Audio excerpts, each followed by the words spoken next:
1 Reis, capítulo 19, dos versículos 11 ao versículo 13. Farei a leitura. O Senhor lhe disse: saia, fique no monte na presença do Senhor, pois o Senhor vai passar. Então veio um vento fortíssimo que separou os montes e esmigalhou as rochas diante do reino do Senhor. Mas o Senhor não estava no vento. Depois do vento houve um terremoto, mas o Senhor não estava no terremoto. Depois do terremoto houve um fogo, mas o Senhor não estava nele. E depois do fogo houve um murmúrio de uma brisa suave. Quando Elias ouviu, puxou a capa para cobrir o rosto, saiu e ficou à entrada da caverna. E uma voz lhe perguntou: o que você está fazendo aqui, Elias? Neste momento nós vamos ter a apresentação do Coral Glória e logo após nós teremos a mensagem do pastor Jairo. O contexto histórico em que a passagem que nós lemos está inserida é o seguinte: havia um rei chamado Acabe. Ele era rei de Israel, reinou 22 anos em Samaria, e a Bíblia diz que ele era um dos piores reis que já existiram na época. Só fazia coisas que Deus não aprovava. E ele acabou se casando com uma princesa do Sidônia chamada Jezabel, e ambos juntos começaram a adorar não Deus Jeová, que é Deus de Israel, mas Deus Baal, e também deusa chamada Azerá. Ele construiu o templo, altar na cidade de Samaria e praticou tudo quanto é idolatria e levou junto com ele todo o povo de Israel à perdição. Deus ficou irado com isso, então ele decretou seca por meio do profeta Elias. E durante mais ou menos 3 anos, e alguns dizem que pouco mais do que isso, houve realmente uma seca muito severa. E no 3º ano da seca, houve uma batalha, finalmente, uma batalha espiritual entre o Elias, profeta, representando Deus, Jeová, e rei Acabe, junto com os profetas de Deus Baal e deusa Azerá. E a batalha consistia no seguinte, que cada um deveria construir um altar, e pegar um animal em sacrifício, holocausto, e colocar em cima das lenhas, e invocar cada um seu Deus. E aquele Deus que respondesse à oração dos seus profetas por meio do fogo descendo do céu, seria considerado como verdadeiro Deus vivo.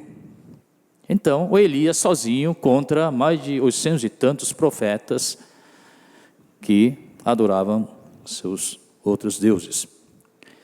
Primeiramente, os profetas de Baal, então, construíram um altar, mataram um animal, cortaram em pedaços e começaram a invocar o nome de Baal. Baal, Baal, por favor, atenda às nossas orações, faça descer do céu fogo, queime esse holocausto, queime esse animal.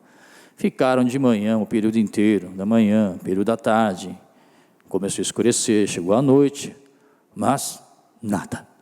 Baal ficou quieto e não havia nenhuma resposta por parte desse Deus que eles adoravam como verdadeiro. Ficaram tão desanimados, tão irritados, ficaram tão sem jeito, que até começaram a se ferir com espadas, com lanças, até sangrarem, para mostrar que eles estavam realmente desejosos de mostrar que Deus deles era realmente um Deus vivo e verdadeiro. Mas nada disso aconteceu. Então aí chegou a vez de profeta Elias.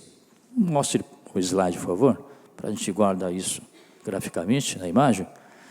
Agora o Elias então pegou 12 pedras, representando 12 tribos de Judá, Israel, construiu um altar, pegou o animal, matou, cortou em pedaços, colocou em cima. Mas não somente ele fez isso, mas ele encheu de água 4 jarras grandes, e derramaram essa água sobre o holocausto 3 vezes. Então molhou tudo, né? Inclusive cavou uma valeta ao redor, né, do altar, né, e encheu de água também essa valeta. E assim Elias olhou para o céu e começou a invocar o nome de Deus, Jeová.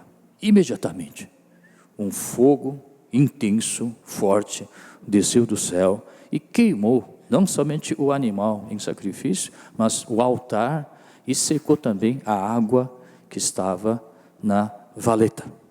E assim Elias mostrou que Deus Jeová era realmente um Deus vivo e verdadeiro. E todo o povo de Deus assistiu isso como testemunhas, aproveitando a ocasião, essa vitória triunfal sobre os profetas falsos de Baal. Então Elias incitou o povo e junto com eles acabaram matando, né, todos os profetas de Baal. Muito bom. O rei Acabe presenciou toda essa maravilha de Deus. Voltou para o palácio e contou tudo para sua rainha, Jezabel. Elias esperava que todo o povo de Israel, e Acabe e a Jezabel, se arrependessem dos seus pecados de idolatria, e que se ajoelhassem diante de Deus vivo, verdadeiro, Jeová, e se arrependessem, né? Se entregassem novamente, e a voltar a obedecer a Deus Jeová. Mas não era isso que aconteceu.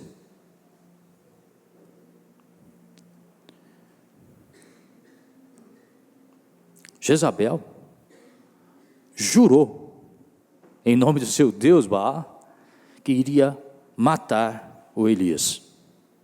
E mandou um mensageiro para entregar essa ameaça a ele. Por incrível que pareça, o Elias, após ter operado tamanho milagre, ele ficou com medo. O que diz capítulo 19, versículo 3. Ele ficou com medo. Ele fugiu para salvar a vida. Ele andou o dia inteiro, foi parar num deserto, debaixo de uma árvore, e ele começou a orar a Deus. Oh Deus, olha, eu fiz tudo que eu pude fazer. Eu estou cansado, né? Eu quero morrer. Eu não sou melhor do que meus ancestrais. Jeová, nosso Deus, enviou um anjo, o alimentou, e durante 40 dias e 40 noites, o Elias continua a sua jornada até chegar, alcançar a Monte Horebe, e ele se escondeu numa caverna. Quando ele se escondeu numa caverna, Deus, Jeová, apareceu novamente diante dele. Próximo slide, por favor. E Deus disse o seguinte: Elias, o que você está fazendo aqui? Por que você está escondido nessa caverna? E Elias lhe respondeu: ó Deus, eu sempre tenho servido a ti, e somente a ti, mas o povo de Israel quebrou seu acordo contigo, derrubou os teus altares e matou todos os teus profetas. Eu sou o único que sobrou e eles estão querendo me matar também. Então ele expressou com toda a sinceridade a angústia, o medo, a fobia que ele sentia no seu coração. Provavelmente Elias esperava que com essa vitória triunfal, indiscutível, incontestável, diante de todo o povo, diante do rei Acabe, diante dos profetas de Baal, e que isso iria acabar com a idolatria do povo de Israel, que isso faria com que o povo de Deus voltasse a adorar o verdadeiro Deus, Jeová. Mas isso não aconteceu. Houve o contra-ataque, e esse contra-ataque era tão severo que fez com que o profeta Elias ficasse amedrontado, e com muito medo, ele então resolveu se afastar, fugir e se esconder numa caverna. Irmão, nós que vivemos no século 21, nós que somos salvos, nós somos crentes, cristãos, também procuramos viver segundo a lei de Deus, segundo a fé. Procura dirigir nossos negócios, nossos trabalhos, de acordo com os princípios bíblicos. Procura ser um pai cristão, procura, né, administrar a família, a maneira bíblica, né? Mas mesmo apesar do nosso esforço, no sentido de seguir a lei de Deus, nós percebemos que esse mundo não é tão fácil. Esse mundo não se dobra diante da gente. Quando a gente pensa que alcançamos a vitória espiritual, aí vem o contra-ataque. Na medida em que a gente procura viver conforme a palavra de Deus, dirigir minha loja, dirigir meu negócio, seguindo a palavra de Deus, a gente percebe que em vez de prosperar, às vezes acontece justamente o contrário. A resistência por parte desse mundo ímpio é muito grande. O negócio não vai bem. Deus deveria nos ajudar, mas na realidade nem sempre isso acontece.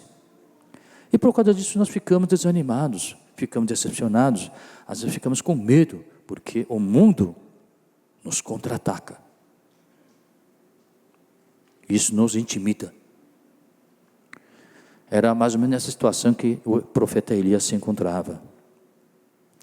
Como se você tivesse cuidado bem do seu jardim e de repente num belo dia, aliás num mau dia, vem uma tempestade, um vendaval, vem chuva de granizo e acaba com tudo que você tem construído. Alguns aqui podem estar se sentindo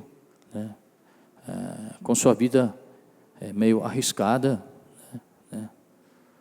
em perigo, o negócio não está indo bem, à beira da falência, a família não está indo bem, apesar de tanto esforço que você tem empenhado para viver conforme a vontade de Deus. Nessas horas você fica, oh Deus, fica desanimado.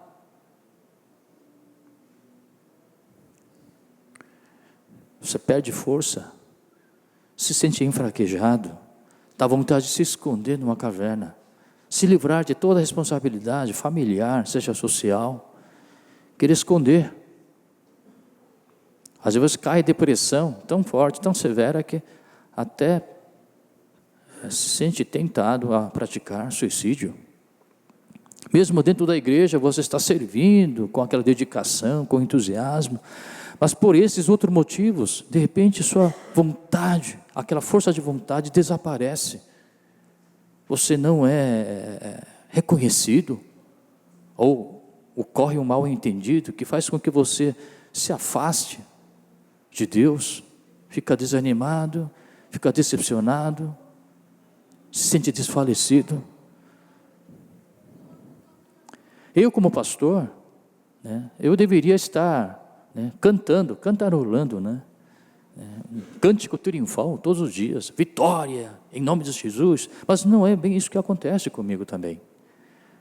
Muitas vezes eu fico também desanimado, fico decepcionado comigo mesmo. Aqui no púlpito, tão corajosamente quanto Elias, eu proclamo a palavra de Deus, eu prefiro as promessas de Deus, eu falo a respeito do poder de Deus. No entanto, quando eu desço desse púlpito, também, muitas vezes eu me sinto desfalecido, desanimado, sem força de vontade, dá vontade de me esconder e fugir, e deixar de ser pastor. Nessas horas eu caio na lamentação. Puxa vida, e isso que eu sou? Essa é a verdadeira cara de mim mesmo? Minha parte fraca. Mas o Elias também se mostrou fraco, mesmo após ter praticado um milagre tão grandioso. Por isso, ele me serve de consolação e também servirá de consolação para você. Eu acredito que Elias era autoconfiante em termos de sua fé. Assim como discípulo Pedro tem confessado ao seu Senhor Jesus Cristo, mesmo que todos neguem, eu serei fiel ao Senhor, né? Mesmo que eu morra, eu nunca trairei o Senhor. Talvez Elias também tivesse esse tipo de fé, firme, inabalável. Talvez por isso ele tivesse criticado seus ancestrais, que tão facilmente abandonaram Deus e tão facilmente caíram na idolatria e em desobediência. Por isso, quando Deus o procurou e perguntou para ele o que estava fazendo, ele disse que não, acho que já basta, Deus, eu quero morrer. Eu não sou melhor do que meus antepassados. Eu pensei que eu era homem de maior fé do que os outros crentes, outros irmãos. Mas hoje eu percebi que eu sou igual a eles, tão medroso quanto eles. Quando o profeta Elias, então, estava nessa situação de desespero, de depressão, de desânimo, de desfalecimento, em que Deus Jeová o procurou e entregou uma mensagem muito importante. E essa mensagem é justamente a passagem que nós lemos agora. Eu vou ler de novo. Gostaria que você também abrisse a sua Bíblia. E a gente vai tentar analisar esses versículos. O Senhor lhe disse: saia e fique no monte, na presença do Senhor, pois o Senhor vai passar. Tá? Então, Deus chegou: olha, Elias, saia, eu vou passar diante de você, eu vou passar. Mas antes dele passar, veja o próximo versículo. Então veio um vento fortíssimo, que separou os montes e esmigalhou as rochas diante do Senhor. Mas o Senhor não estava no vento. Então, imediatamente antes de Deus aparecer, digamos assim, diante do profeta Elias, antes de ele passar, imediatamente antes, antecedendo a sua passagem, apareceu um vento forte, muito forte, a ponto de separar os montes e esmigalhar as rochas. Mas o autor do livro diz claramente aqui que o Senhor não estava nesse vento. Continuando. Depois do vento houve um terremoto, mas o Senhor não estava no terremoto. Depois do terremoto houve um fogo, mas o Senhor também não estava nesse fogo. E depois do fogo, em que realmente Deus aparece, como o murmúrio de uma brisa suave. Numa outra versão, como um sussurro calmo e suave. Então Elias ouviu, puxou a capa para cobrir o rosto, para não morrer, porque naquela época, quando quem via Deus morria, porque ele era santo demais, saiu e ficou à entrada da caverna, e uma voz lhe perguntou: o que está fazendo aqui, Elias? Irmãos, muitos teólogos dizem que esses fenômenos naturais, como vento, terremoto e fogo, são fenômenos naturais que acompanham a aparição de Deus. Quando Deus se revela para seu povo, para seres humanos, esses fenômenos naturais, como ventos fortes, terremoto e fogo, costumavam acompanhar. Isso é verdade. Tá? Nós temos algumas passagens que, por falta de tempo, eu não vou citar. Mas, por exemplo, quando Deus chamou Moisés, para liderar seu povo do Egito, naquela sarça ardente, o fogo, Deus se fez presente. Quando Deus chamou Moisés para Monte Sinai, havia grande fumaça, e no meio do fogo, a Bíblia diz que Deus se fez presente. Outras passagens também dizem que em meio do terremoto, Deus apareceu. Ventos, tempestades e assim por diante. Mas, por incrível que pareça, o autor desse livro deixa bem claro para nós que Deus não estava nesse vento. Deus não estava nesse terremoto, Deus não estava nesse fogo. Ele fez questão de frisar isso, deixar bem claro. Aliás, o próprio livro, capítulo 18, quando Elias orou a Deus, a Bíblia diz que o fogo do Senhor caiu e queimou completamente o holocausto e as lenhas. O próprio autor fez questão de deixar bem claro que foi o fogo do Senhor. Porém, nessa passagem que nós lemos agora, ele deixa bem claro que nesse fogo Deus não estava. Então, quem é que provocou esse vento? Se não é Deus o autor. Quem é que provocou esse terremoto? Então, quem é que provocou esse fogo? Imediatamente antes da passagem de Deus diante do profeta Elias. Irmãos, o autor desse vento forte, o autor desse terremoto, o autor desse fogo, não era Deus, mas o mundo ímpio, que procura nos ameaçar, o mundo ímpio que procura nos intimidar, com vento forte, com terremoto, com fogo. São ameaças desse mundo ímpio que o mundo ímpio faz para intimidar o povo de Deus que procura viver segundo a palavra do Senhor. E essas ameaças assumem essas formas, como se fosse um vento fortíssimo que separa os montes e esmigalha as pedras. Vem com a ameaça de que, não, você vai morrer. Se você continuar, fica no lado de Deus, se você continua ou insiste em seguir a lei de Deus, dessa maneira você não vai continuar com seu negócio. Sua loja vai para a falência. Desse jeito você não vai conseguir sobreviver por muito tempo. O mundo continua nos ameaçando, nos intimidando. Vem com a ameaça de morte, de falência, de separação,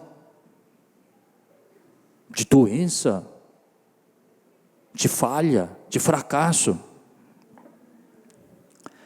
Como se esse vento tivesse poder de esmigalhar a sua vida. Como se esse terremoto fosse capaz de balançar tudo que você tem construído nos últimos tempos, em nome de Deus. Como se esse fogo fosse o suficiente para consumir tudo que você tem erguido, segundo a palavra do Senhor, para deixar você justamente desanimado, decepcionado com você mesmo, para deixar bem deprimido, para deixar bem desfalecido, sem nenhuma força de vontade de seguir o caminho de Deus. Talvez alguns de vocês estejam nessa situação, assim como Elias esteve. Medo. Se você continuar desse jeito, você vai perder tudo, meu filho. Tudo que você construiu vai virar uma bolha, espuma. E se eu morrer? E se eu não puder me sustentar? Como é que vai ficar a educação dos meus filhos? Nessa hora, veja a passagem. Como Deus se revelou frente a profeta Elias. Era de se esperar, para mim, homem são, inteligente, racional, era de se esperar que nessa situação em que o Elias se encontrava, totalmente desanimado, deprimido, sem força de vontade, era de se esperar que Deus aparecesse diante dele, não como um murmúrio, como um sussurro suave, leve, fraco. Era de se esperar que Deus aparecesse diante dele de maneira triunfante, majestosa, grandiosa, não como murmúrio, mas como sei lá, barulho da Foz de Iguaçu, como trovão, para acordar, para encorajar. Elias, eu estou com você. Acorda, se levanta. Era de se esperar que Deus me encorajasse dessa maneira. Não se preocupe, Elias. Mas Deus não se apresentou dessa maneira. Ele se revelou e se fez presente diante do profeta Elias sob forma de um murmúrio, sussurro, um som praticamente inaudível, fraco. E pergunto para você, por que Deus se apresentou dessa maneira diante do profeta Elias? Às vezes, Deus realmente se apresenta dessa maneira, de maneira silenciosa, como se fosse um murmúrio de brisa suave. Há momentos em que Deus realmente se revela dessa maneira e se faz presente em nossas vidas. Elias, até este momento, era um homem que não experimentou fracasso, era um homem de vitória, um homem de grandes feitos, um homem de milagres. A vida dele era cheia de emoções, coisas vivas de Deus. Mas neste momento, Deus convida o Elias para um relacionamento mais íntimo, ou mais intimista. Convida para que ele tenha uma experiência espiritual diferente daquela que ele até então teve. Muitas vezes nós também, nós procuramos viver conforme a vontade de Deus, procuramos servir aqui na igreja, mas por esses outros motivos, às vezes nós perdemos nossa força de vontade, ficamos sem aquele entusiasmo, totalmente desanimado, né? E às vezes Deus realmente nos isola do mundo, nos isola do nosso trabalho, do nosso serviço, fazendo com que a gente adoeça também, às vezes, e você fica na cama, ou fica hospitalizado. É aquele momento em que você fica sozinha com Deus, aquela conversa íntima, momento de comunhão íntima. Às vezes Ele não deixa você trabalhar, livra você momentaneamente das suas responsabilidades familiares ou sociais, faça com que você procure um retiro, entre em oração e em jejum, faz com que você penetre na palavra do Senhor, através da leitura bíblica, e nessas horas Deus sussurra nos seus ouvidos. Eu também tive esses momentos, mas em contrapartida, às vezes, a voz de Deus não é baixinha, a voz de Deus é retumbante, é forte, volume alto. No entanto, nós que ouvimos a voz de Deus baixo, a voz dele não mudou, o tom, o volume da voz de Deus não mudou, só que nós ouvimos a voz de Deus muito baixinho. Em que situações isso acontece? Sabe quando isso acontece? Quando nós ficamos com medo, quando nós ficamos amedrontados por alguma ameaça externa ou interna, a voz de Deus diminui de volume. Não porque realmente essa redução de volume aconteceu, mas nós que ouvimos a voz de Deus mais baixinho do que o real. É como se quando você ouve um barulho muito forte, sei lá, uma granada explodiu, digamos assim, né? A uns metros de onde você está, depois daquele barulho estrondoso, o que acontece? A sua membrana timpânica se machuca, e você, às vezes, praticamente não se ouve nada, ou ouve o barulho externo muito baixinho. Talvez o Elias estava com tanto medo, tão amedrontado, por esse vento forte, por esse terremoto, por esse fogo que o mundo ímpio lançava contra ele, provocava contra ele para intimidá-lo, que o que vinha depois, que era a voz de Deus, ele só conseguiu ouvir muito baixinho, muito baixinha. Não que a voz de Deus era baixinha, mas ele estava com problema. O medo e a fobia tomaram conta dele. É quando, durante a descida do avião, né, de repente, aquele announcement, né, que o piloto, né, fala, né, de repente, diminui de volume. Não porque realmente o volume foi diminuído, não. Porque por causa da diferença de pressões, né, entre lados de fora e lados de dentro da membrana timpânica, a gente fica com o ouvido meio tapado, não é? O mesmo princípio se aplica aqui. Quando seu coração, sua mente, a sua alma são tomados pelo medo das ameaças que o mundo ímpio lança contra você para intimidá-lo, você não consegue ouvir a voz de Deus no volume dele. Diminui. A Bíblia diz claramente que o Elias estava com medo, com medo.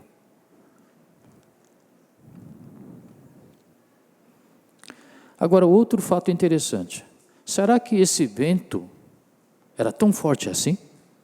Será que terremoto era tão barulhento assim?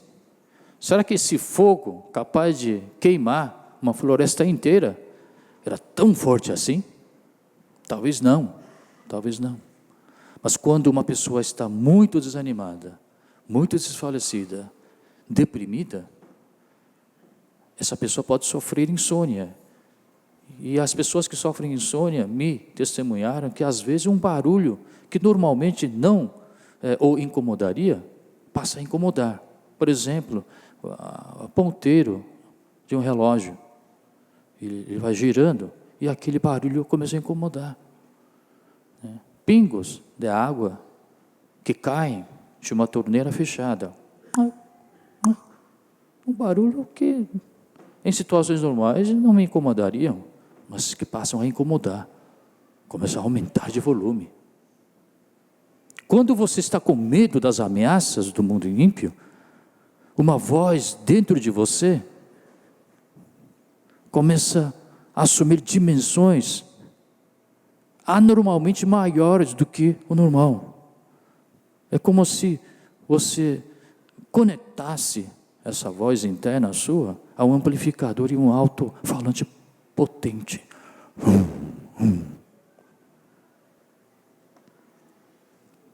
Em outras palavras, quando sua saúde espiritual e emocional está em falência e não está muito bem, você começa a ouvir a voz de Deus como um murmúrio.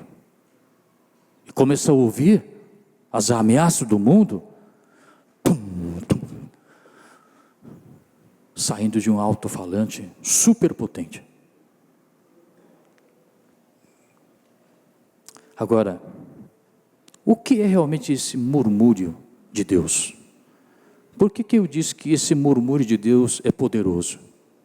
Será que esse murmúrio realmente é um barulho bem fino, baixinho, que provoca até coceira aqui no ouvido? Será que é um barulho que não tem nenhuma força, é fraco, não tem nenhum poder? Será? Acredito que não.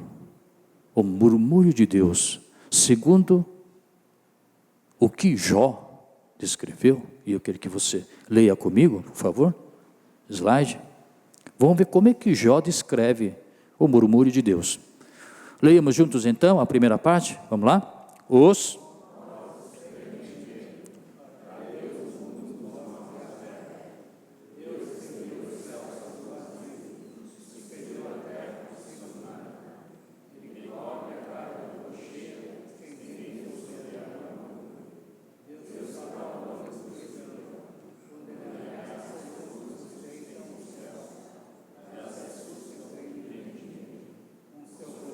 Deus dominou o mar, com o seu sopro Deus limpou o céu. Só até aqui, vamos lá. Então, Jó descreve as maravilhas que Deus faz. Deus controla o universo inteiro. Ele controla tanto vivos quanto mortos. Ele controla céu, lua, mar, terra, tudo, né? Nosso Deus é poderoso. Agora, continuemos a leitura. O que ele diz depois? Mas essas coisas são apenas uma amostra. Olha o que Jó disse. Essas grandes maravilhas, coisas grandiosas que Deus faz, são apenas uma pequena parte do seu real poder. É apenas uma pequena amostra. E vamos continuar. Um eco bem fraco do que Deus é capaz de fazer. Quem pode compreender a verdadeira grandeza do seu poder? Um eco bem fraco. A nova versão é um suave sussurro. Essa grande maravilha que Deus faz, de controlar o universo inteiro e todos os seres viventes, materiais ou inertes, isso é apenas uma pequena amostra do que Deus é capaz de fazer. Isso não passa de um murmúrio, um sussurro de Deus. Quem pode adivinhar? Quem pode medir a verdadeira grandeza do poder de Deus? Irmãos, você está orando a Deus, Deus me ajude, mas Ele só fica sussurrando para você. Bem que gostaria que Deus falasse alto para você. Faça isso, não faça aquilo, vá para lá, não vá para lá. Você pede a Deus que Ele fale alto, claro para você, mas muitas vezes Deus apenas sussurra aos seus ouvidos. Mas mesmo esse sussurro não é fraco, não é sem poder, ao contrário, é muito mais poderoso do que qualquer vento fortíssimo, qualquer terremoto e qualquer fogo que este mundo ímpio provoca para te intimidar.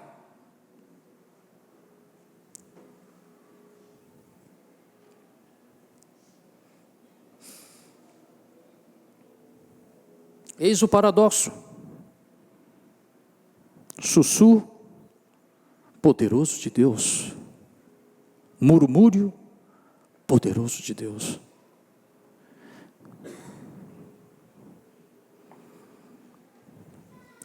Este mundo nos ameaça. Vou destruir, vou separar, vou acabar com você. Lança ventos, tremores, fogo, parece que vai consumir tudo.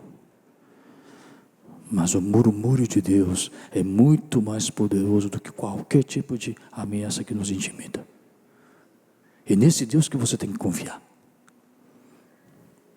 Por isso, mesmo que a voz de Deus seja baixinha, e por que você está ouvindo a voz de Deus baixinha, eu não sei. Não quero saber o motivo. Pode ser que Ele esteja falando realmente baixinho para você, mas Ele está falando alto. Mas você que está ouvindo a voz dEle, baixo. Mas eu não quero saber o motivo. Importante é que você continue seguindo o murmúrio de Deus. Porque é nesse murmúrio que Deus está presente. É nesse murmúrio que Deus está com você. Não no vento forte, nem no terremoto, nem no fogo que este mundo provoca para nos intimidar. Eu quero contar uma história que séculos passados uma equipe de cientistas, né, resolveu explorar uma caverna que até então nunca foi explorada. Só que no meio dessa exploração a equipe se perdeu o caminho. E era uma caverna meio complicada, né? Muito acidentada, muitas pedras e coisas. Aí, para poder sair de lá, um dos membros da equipe acendeu uma tocha, para clarear, para encontrar a saída. Quando então o guia local recomendou que apagasse a tocha. Por quê? A razão era muito simples. Porque se acender a tocha, a intensidade da luz era tão forte que poderia mascarar a luz natural, que embora muito fraca, estava iluminando o interior da caverna.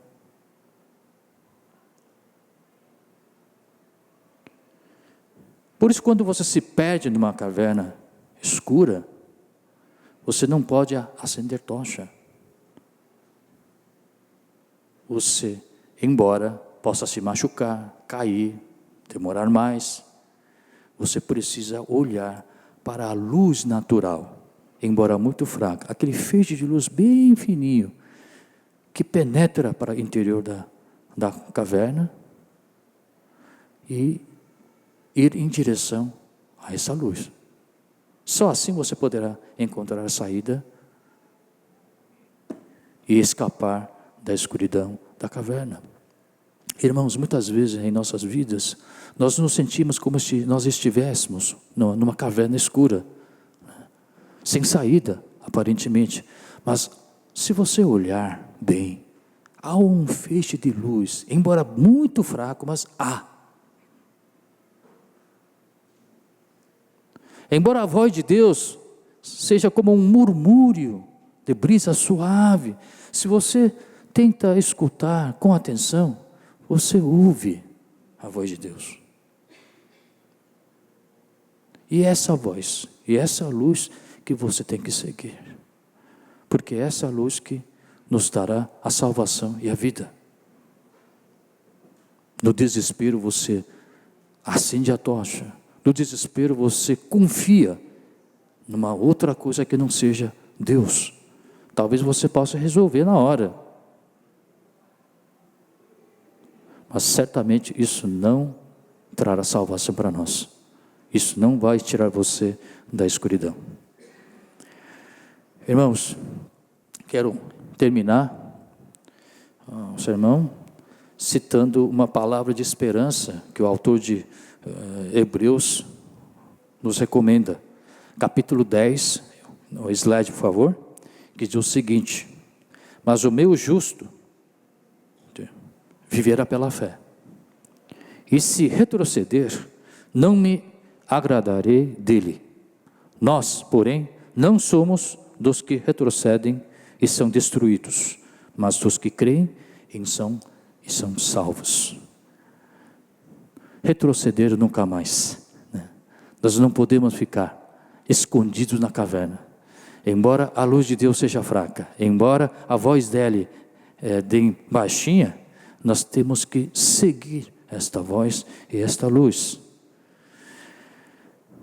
Resumindo, irmãos, eu não sei em que situação você se encontra, qual é o seu obstáculo neste momento, qual é a sua dificuldade, qual é a sua aflição.